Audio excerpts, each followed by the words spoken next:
여러분 안녕하세요. 오늘 삼손 박사의 사사기 이야기 20번째 시간 시작하겠습니다. 오늘 또 함께 해주신 여러분 대단히 감사드립니다. 오늘 또 하나님께서 우리에게 꼭 필요한 말씀 주시고 이 말씀으로 또 우리의 나아갈 바른 방향을 제시받아 믿음의 승리의 길을 걸어가게 하실 줄로 믿습니다.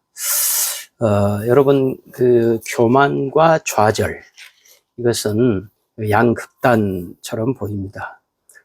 교만하거나 아니면 절망하거나, 그렇죠. 그런데 이 교만과 좌절, 교만과 절망이 동전의 양면처럼 이게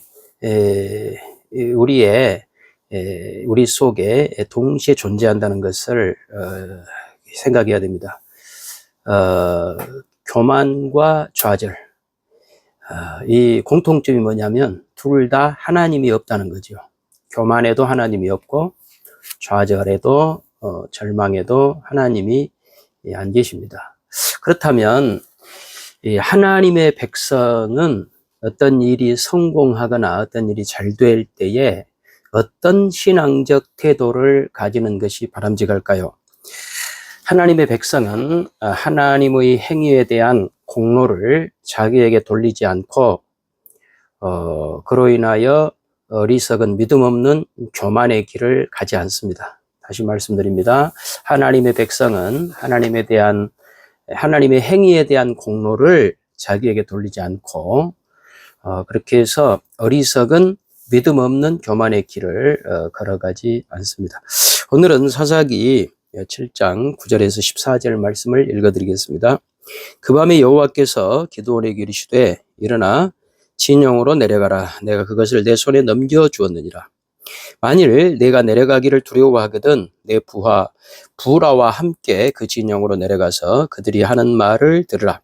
그 후에 내 손이 강하여져서 그 진영으로 내려가리라 하시니 기드온이 이에 그의 부하 부라와 함께 군대가 있는 진영 근처로 내려간즉 미디안과 아말렉과 동방의 모든 사람들이 골짜기에 누웠는데 메뚜기의 많은 수와 같고 그들의 낙타의 수가 많아 해변에 모래가 많음 같은지라. 기드온이 그곳에 이른즉 어떤 사람이 그의 친구에게 꿈을 말하여 이르기를 보라 내가 한 꿈을 꾸었는데 꿈에 보리떡 한 덩어리가 미디안 진영으로 굴러들어와 한 장막에 이르러 그것을 쳐서 무너뜨려 위쪽으로 엎으니 그 장막이 쓰러지더라. 그의 친구가 대답하여 이르되 이는 다른 것이 아니라 이스라엘 사람 요아스의 아들 기드온의 칼이라.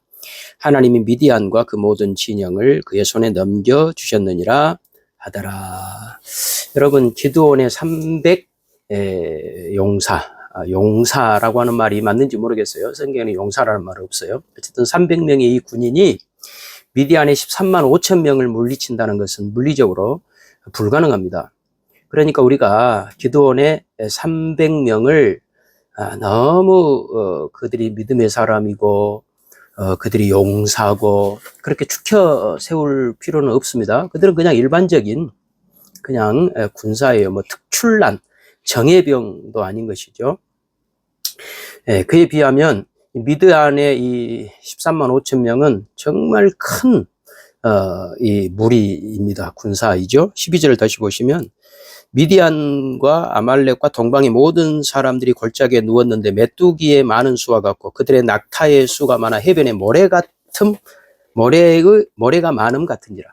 엄청난 숫자예요. 이거 물리적으로 참 대항하기가 어려운 것이죠. 이제 그렇게 되니까 원래 기드온은 회의주의자라 그랬잖아요. 두려움이 늘 가득한 의심 많은 그런 사람인데 이 300대 13만 5천의 군사력을 비교하면 그러지 않아도 의심 많고 부정적이고 회의주의였던 이 기드온이 더 두려워할 수밖에 없었던 것이죠. 그래서 하나님께서 기드온에게 다시 한번 그를 성공적으로 사용하실 것이다 라고 하는 표징을 보여주시는데 9절부터 11절 말씀이 바로 그것입니다. 여기에서 지금 핵심은 맨 가운데 이 9절, 10절, 11절로 이렇게 되어 있는데요. 맨 가운데가 두려움이 있어요. 10절 보면 만일 내가 내려가기를 두려워하거든 진영으로 내려가라. 그러니까 이 두려움. 그리고 9절과 11절에는 하나님께서 기드온의 너의 손에 넘겨주겠다. 네 손을 강하게 하겠다.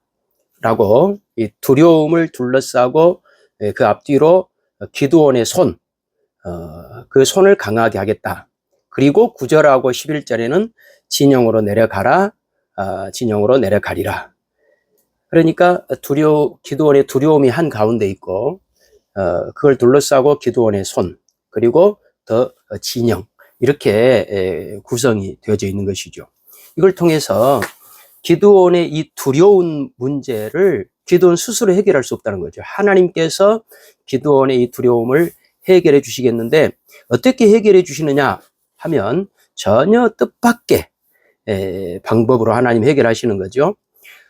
기드온이 이렇게 이제 의심하고 우리는 도저히 300명 가지고 이 큰 대군을, 미디안 대군을 물리칠 수 없습니다. 라고 부정적이고 의심하고 두려워하고 있는 기드온에게 하나님께서 어떤 표징을 보여주시냐면 그 미디안의 진영을 정탐을 하는데 거기서 어떤 미디안 병사가 꿈을 꾸는데 보리떡 한 덩어리가 굴러와 가지고 미디안의 장막 전체를 덮쳤다 라고 하면서 그것을 굉장히 두려워하는 그런 대화를 듣게 되는 것이죠.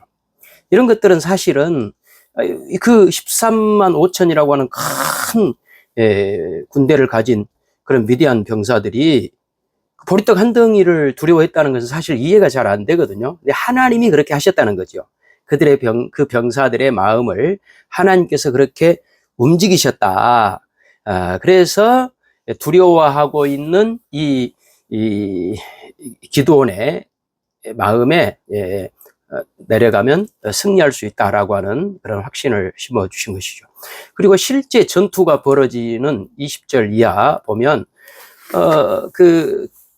기드온의 그 300 군인들은, 기드온과 300 이스라엘 군인들은 그냥 나팔을 불고 그냥 서 있어요. 나팔을 불기만 하고 서 있어요.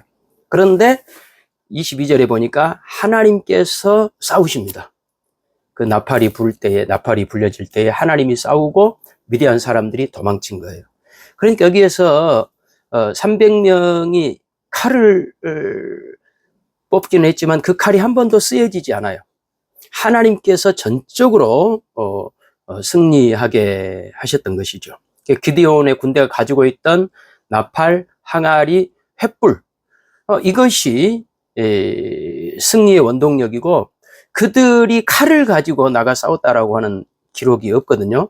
이렇게 함으로써 결국은 인간의 노력이 아니라 하나님의 특별하신 은총으로 말미암아 미디안의 그 대군을 물리치게 된 것이죠. 그런데 이제 여기에서 중요한 것은, 그러면 그렇게 절망하고 좌절하고 낙심했던 이 기드온과 이스라엘 300명이 언제 하나님께 영광을 돌렸느냐? 그렇지 않아요. 그렇지 않고 여기 보면 자기를 자랑하는 거예요. 18절을 보시면 나와 나를 따르는 자가 나팔을 불고 너희도 모든 주위에서 나팔을 불며 이르기를 여호와를 위하라, 기드온을 위하라. 여호와를 위하라는 것은 알겠는데 기드온을 위하라라고 하는 게 도대체 뭐냐는 거죠. 그러니까 이 기드온이 살짝 하나님께서 이루실 그 승리에 자기를 살짝 끼워 넣는 것이죠. 그래서 20절도 마찬가지. 20절. 세대가 나팔을 불며 항아리를 부수고 왼손에 횃불을 들고 오른손에 나팔을 들어 불며 외쳐 이르되 여호와 기드온의 칼이다. 여호와와 기드온의 칼이다.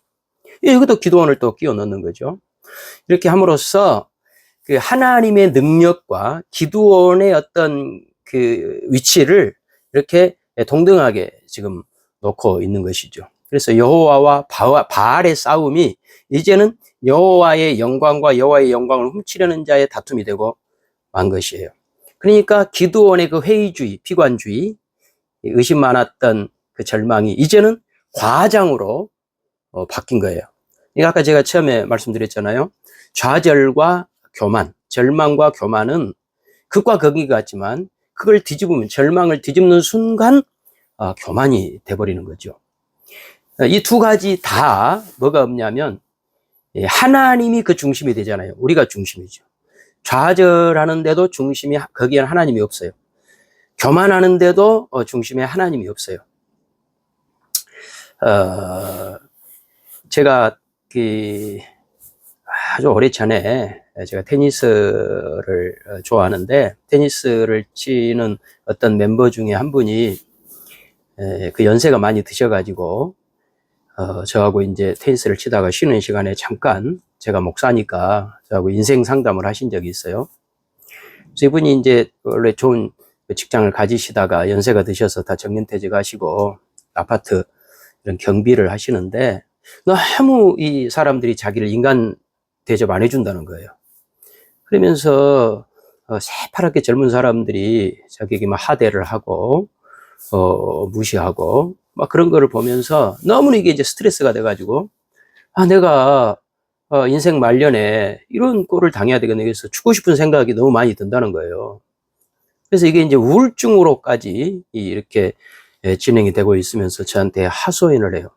근데 이제 그 무렵에 그 인기 탤런트 최진실 씨가 그 극단적인 선택을 해서 그 이제 큰 뉴스가 된 지 몇 년 안 됐을 때거든요. 그래서 제가 그분께 그런 조언을 해드렸어요. 그분은 이제 뭐 예수 믿는 분은 아니니까 제가 성경 이야기를 해드린다고 해도 그분에게 무슨 감동이 안 올 것 같아서 최진실 씨 이야기를 해드렸어요. 최진실 씨는 인기 스타였다가 하루아침에 그때 SNS에 떠도는 많은 비난을 극복하지 못하고 그런 잘못된 선택을 했는데, 저는 이렇게 생각합니다. 그 인기가 꼭 자기가 잘해서 온 것이 아닌 것이죠. 최진실 씨의 그 인기가, 물론 그분이 연기도 잘하고 또 남다른 어떤 그 탤런트들을 많이 가지고 있어서 인기가 높긴 했지만 그걸로 다 설명이 안 되거든요. 그 외에 자기가 그만한 어떤 그 인기가 꼭 자기가 잘해서, 아니면 자기가 받을 만해서 받은 게 아닌 그런 인기도 많았을 거거든요. 그렇듯이 그 비난도 그걸 뒤집어 놓고 보면 그분이 받았던 그런 비난, 그 많은 어떤 그런 오해, 이런 것들도 꼭 그분이 잘못해서 당하는 것이 아니었을 텐데, 그러면 인기가 내 것이 아니듯이 이 비난도 다 내 것이 아니다라고 했으면 충분히 극복할 수 있었을 텐데 너무 아쉽습니다. 이런 말씀으로 제가 조언을 드렸더니 그게 그분의 마음에 이게 와 닿았던 거예요. 그래서 나중에 이제 테니스를 칠 때마다 저에게 그때 목사님이 해주셨던 그 조언이 자기의 큰 힘이 됐다고. 내가 높아지는 것이 꼭 내가 잘해서 그런 것이 아니듯이, 내가 낮아지고 사람들이 나를 비난하는 것도 꼭 내가 잘못해서 그런 것은 아니구나. 이게 큰 힘이 돼서 그때 그 위기 상황을 잘 넘겼다고 저에게 늘 고마워 하셨던 분이 계시거든요. 여러분, 그렇습니다. 이 좌절 그리고 교만은요, 극과 극인 것 같지만 그렇지 않습니다. 우리가 은혜를 받은 것이 내가 잘해서 받은 게 아니거든요. 하나님의 말로 다할 수 없는 그 축복으로 우리가 은혜를 받았다면, 지금 내가 겪고 있는 이 고통도, 혹은 사람들의 오해와 핍박도 꼭 내가 잘못해서만이 온 것은 아니거든요. 은혜가 내가 잘해서 받는 것이 아니듯이 내가 겪고 있는 이런 모든 것들이 꼭 내가 책임을 져야 될, 내가 해결해야 될 그런 문제가 아니라고 하는 것을 우리가 알면 은혜에 대해서는 감사하고, 또 어렵고 힘든 부분에 대해서는 오히려 하나님 앞에 더 의지하는, 그래서 우리가 승리하는 길을 갈 수 있지 않을까 하는 생각이에요. 그래서 오늘은 이 결론으로 히브리서 13장 5절과 6절을 읽어드리겠습니다. 돈을 사랑하지 말고 있는 바를 족한 줄로 알라. 그가 친히 말씀하시기를 내가 결코 너희를 버리지 아니하고 너희를 떠나지 아니하리라 하셨느니라. 그러므로 우리가 담대히 말하되 주는 나를 돕는 이시니 내가 무서워 아니하겠노라. 사람이 내게 어찌하리요 하노라. 아멘. 사람이 내게 어찌하리요. 돈을 의지하면 그 돈은 우리의 기쁨도 주지만 또 절망도 주거든요. 하나님을 의지하면 결코 우리는 실망하지 않는다. 좋은 일이 있을 때는 감사하고, 어려운 일이 있을 때는 더 하나님을 의지하고, 그거죠. 우리 최근에 계속 우리 기독교가 뭐 이렇게 비난을 받고 뭐 욕을 먹고 막 이런 일들이 주변에서 이제 끊이지 않고 일어나거든요. 예, 그러다 보니까 우리가 참 그 신앙에 실망을 하는 그런 경우들도 있을 수 있어요. 몇 년 전에 그 우리 박윤선 박사님, 우리 신학계의 대부지요, 대부. 초기 우리 한국 기독교의 참 귀중한 그런 목회자고 신학자로 우리를 이끌으셨던, 우리가 다 존경하는 그런 훌륭하신 어르신 박윤선 박사님을 우리가 다 존경했는데, 몇 년 전에 그분의 따님이 목사의 딸 이런 책을 쓰면서 아버지의 사생활, 그래서 당신의 아버지 박윤선 목사님이 꼭 그렇게 존경받을 만한 분이 아니다, 이런 잘못됐고 저런 잘못됐다라고 하는 것을 써내서 우리 그 후배들이 도대체 이게 뭐냐라고 하면서 좀 혼란스러웠던 적이 있어요. 그래서 제가 그때 존경하는 은사님 목사님께 한번 제가 질문을 드린 적이 있었거든요. 목사님, 이런 막 뉴스들이 나오고 이런 소식들이 나오는데 도대체 우리는 어떤 생각을 해야 됩니까? 라고 했더니 목사님 하신 말씀이 딱 한마디로 정리해 주셨어요. 우리는 박윤선교가 아닙니다. 우리는 예수교입니다. 그리스도교입니다.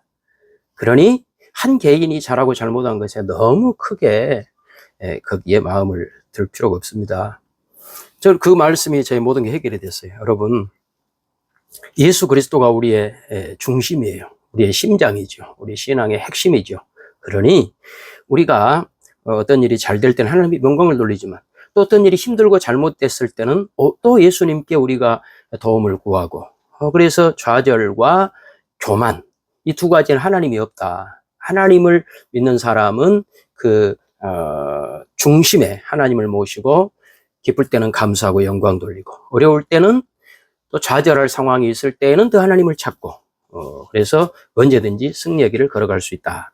그것이 오늘 말씀입니다. 여러분, 오늘도 삼손 박사의 사사기 이야기 두 방송 함께 해주셔서 대단히 감사합니다. 여러분, 오늘 말씀으로 승리하시고요. 또 다음 시간에 뵙겠습니다. 감사합니다.